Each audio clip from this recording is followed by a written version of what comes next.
Сәлем құрметті оқырмандар. Бүгін баланы беске бөлеген дұрыс па жоқ па, жаялыққа орауға бола ма жоқ па? Осы сұрақтарға жауап беретін боламын. Осы сұрақ әрқашанда үлкен пікірталасқа түсіп жүр. Маған да дайректке осындай сұрақтар жиі келіп түседі. Сондықтан YouTube арнамда осыған толық жауап берем деп шештім. Әңгіме қызық болады. Сондықтан құлағыңызға наушник тағып алып, шайыңызды құйып алып, соңына дейін тыңдап шығыңыз. Бала физикалық бағытта дамыған сайын интеллектуалды тұрғыда жақсы дамиды. Демек, қаншалықты физикалық қозғалыс көп болса, соншалықты бала жақсы дамып отырады. Оның ішінде хендлинг әдісі бойынша дұрыс позаларда көтеру, гимнастика, жаттығулар, мен айтып жүрген түрлі массаждар, проприомассаж, тактильді массаждар, баланы суға түсіру, жай ғана суға шомылдырып қана қоймаймыз, түрлі методтармен шомылдырамыз. Мысалға, проприоцептивті сезімдері үшін жаялыққа орап суға түсіру деген сияқты. Кейін 6-7 айларында еңбектеп бастаған кезде белсенді қозғалыстар одан әрі күрделене береді. Кез келген қозғалыс сіздің балаңызды ми тұрғысынан және интеллект тұрғысынан дамытып жатқанын естен шығармағаныңыз жөн. Ұзақ уақыт бесікте немесе құндақтаулы жатқан бала қозғалыссыз жатады. Мифтерді сейілте кетейін, бала құндақтамаса жыбырлап өзін-өзі оята береді. Негізінде баланы қалай ұйықтатуға үйретсеңіз, солай қалыптасып кетеді. Үнемі шайқап ұйықтатсаңыз, бала тек солай ұйықтайтын болады. Жаялықсыз, байлаусыз ұйықтатқан бала өзі ыңғайлы позаға көшіп, оянбай ұйқысын жалғастыра ала беретіндей деңгейге жетеді негізінде. Бәрі біз қандай ұйықтау әдеттерін енгіздік, соған байланысты. Жаңа туылып келген сәби шошынуы, қозғалуы, рефлекторный іс-әрекеттері 3 айға дейін болады.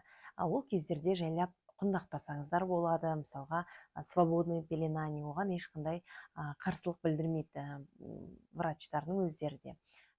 Колики, газики кезінде бала ішіндегі газды шығару үшін дұрыс поза керек. Яғни осы кезде сізге хендлинг әдісі бойынша, яғни қолға дұрыс алу позасы арқылы балаға көмектессеңіздер болады.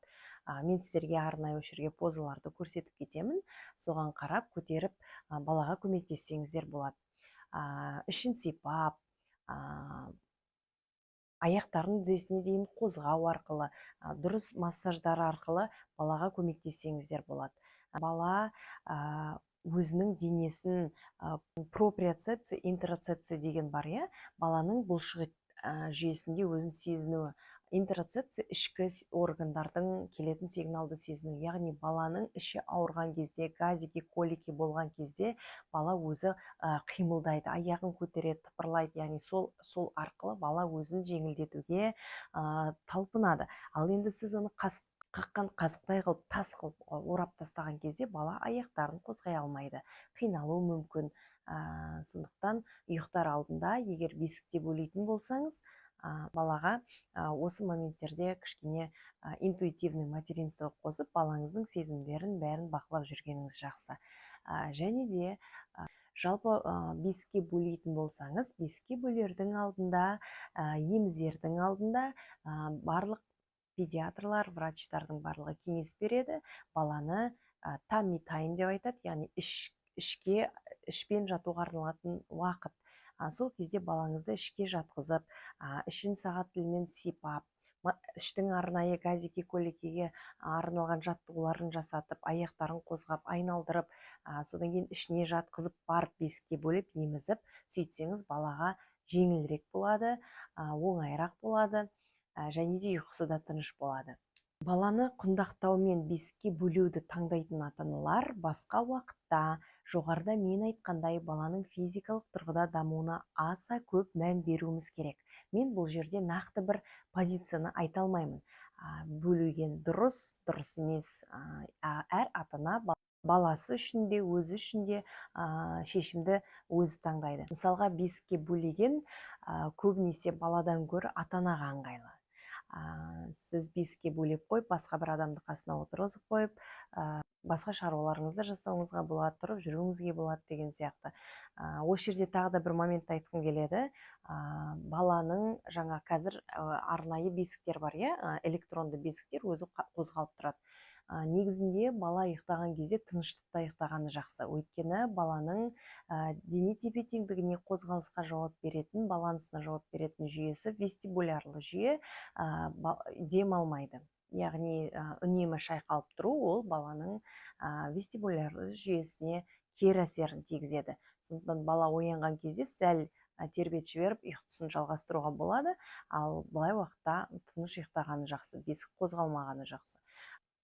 Бесікті тербеткен кезде де өзінің амплитудасы бар. Тым қатты шайқау баланың әлі бас сүйегі ішінде миы еңбегі қатпаған, ол миын шайқап деген сияқты кері әсерін жіберуі мүмкін. Қатты шайқауға болмайды, баппен ғана жаймен шайқауға болады. Сондықтан осындай тербету амплитудасы, бесікте жату уақыты барлығы ескерілу керек.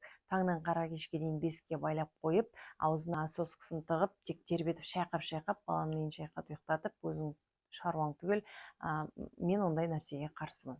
Қатты құндақтаудың, бесікке қатты етіп бөлеудің аяқ қолының қан айналымын қиындатады. Баланың кеудесіне давление болып, тыныс алуына әсер етеді. Жиі баланы жатқызып қою баланың бас сүйегінің деформациясына әкеледі. 1 жасқа дейінгі баланың мысалға бір жаққа мойны қисайып кетуі мүмкін, бас сүйегі деформация болуы мүмкін, үнемі қандай позицияда жата береді, бір баланың өзі бір жаққа жақсы жата береді, бір жақты қалайды, сөйтіп кривошея болып кетуі мүмкін, бас сүйегі қисайып кетуі мүмкін. Сондықтан осы периодтарда өте сақ болу керек, симметрияны постоянно бақылап жүру керек. Яғни баланы мына жақпен еміздіңіз ба, келесі жолы мына жақпен еміздіңіз. Қолыңыз қалғанда да үнемі бір жақта отырып емізе беретін болсаңыз, мысалға балада кривошея, бас сүйегі қисаю деген сияқты болуы мүмкін. Сондықтан хендлинг деген ілім бар, хенд, яғни қолға алу баланы, сол симметрияны всегда қадағалап жүру керек. Баланың 1 жасқа дейін әлі буын бұлшықеттері, сүйектері дұрыс қатпағаннан кейін сіз өзіңіз қандай позада байлап қоясыз, қандай позада жатқызып қоясыз, немесе постоянно бір жақта көтеріп жүретін болсаңыз, баланың сүйектері барлығы солай қисайып, солай қатып кетеді. Сондықтан всегда симметрияны қадағалап жүру керек, дұрыс көтеру керек, дұрыс жатқызу керек. Осы моменттерге аса көп мән бергендеріңіз жақсы. Егер сіз үнемі ұзақ уақыт бойы құндақтап тастайтын болсаңыз, кейбір адамдар бар, құндақтап тастайға орап тастап, аяққа шайқап ұйықтатқанды жақсы көреді. Немесе бесікке ұзақ уақыт. Яғни бұл тазобедренный суставтың табиғи жолмен дамуына кедергі келтіреді. Яғни дисплазияның туындау қаупі бар. Қандай жағдайда құндақтауға болады? Жаңа туылған бала суға түскен кезде қорқып, қолдарынан ербектетіп, шошып жылайтын болса, балаға жаялыққа орау арқылы немесе орамалға орау арқылы шомылдыруға болады. Яғни бұл баланы тыныштандырады, проприоцепция жүйесіне жақсы әсерін береді, яғни өзінің глубинный бұлшықеттерін сезінуіне көмектеседі. Ең қызық ақпаратты бере кетейін осы жерде сіздерге. Бұны ешқандай жерде, ешқандай эксперт айтпайды. Егер бала құрсақта жатқан кезде анасында многоводие болған болса, яғни бала іште еркін қимылдап, қол-аяғын еркін қозғап жүрген болса, тастай қылып құндақтап тастау, қол-аяғын қозғауға мүмкіндік бермеу ол үшін стресс болып саналады. Ал керісінше маловодие болып бала іште тығыз жатқан болса, ол бала туылған соң сондай шектеулі кеңістікті іздейтін болады. Оны емін-еркін жатқызып қойса, қол-аяқтары ербеңдеп, жылап, мазасызданып, бір қорқыныш, үрей сезімінде болуы мүмкін. Бос кеңістік оны қорқытуы мүмкін. Сондықтан бала туылғаннан бастап 0-ден, яғни 3 ай аралығында бұл период донашивания деп аталады. Бұл кезеңде барынша баланы құшағыңызда ұстап, аналық мейірімді аямай беріңіз. Свободное пеленание жасап, орап тұрсаңыз болады. Яғни сол құрсақтағы сезімдерді балаға беруге тырысу керек. 3 айдан соң баланы жерге көбірек жатқызу керек. Ішімен көбірек жатқызу керек. Іште жату арқылы баланың физикалық тұрғыда дамуы жақсы болады, мойны тез қатады, еңбектеуге тырысады, арқасының бұлшықеттері жақсы дамиды, ішіндегі жаңағы кишечный перистальтика, ішкі бұлшықеттері барлығы жақсы дамиды. Жалпы бала іште жатқанда әртүрлі мышцаларын қозғап қарау, тырмысып қарау арқылы оның физикалық тұрғыда өте жақсы дамуына оң әсерін береді. Бала еңбектеп кеткенше анасының қолына сұрану орынды. Балада 1,5 жасқа дейін 10 түрлі даму серпілістерінен өтеді. Ол туралы Инстаграм парақшамда айтып жүрмін. Алдағы уақытта осы серпілістерге байланысты өзімнің авторлық методикамен дамыту бойынша керемет курс жасап жатырмын. Жарыққа шығатын болады, Инстаграмда мен айтатын боламын. Жалпы Инстаграм парақшама да, осы YouTube парақшама да тіркеліп қойыңыздар. Өте пайдалы ақпараттар айтатын боламын. Бала қолға үйреніп кетеді, көтере бермеңіздер деген сияқты сөздерге көп ермесеңіздер болады.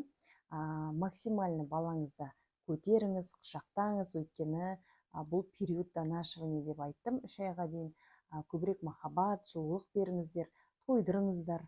Еңбектеп кеткен соң, жүріп кеткен соң бала спокойно өзімен өзі айналасын зерттеп, ойнап, сізге қарап қойып жүре беретін болады. Өз тірлігімен айналысатын болады. Өзіңізге деген уақыттар пайда бола бастайды.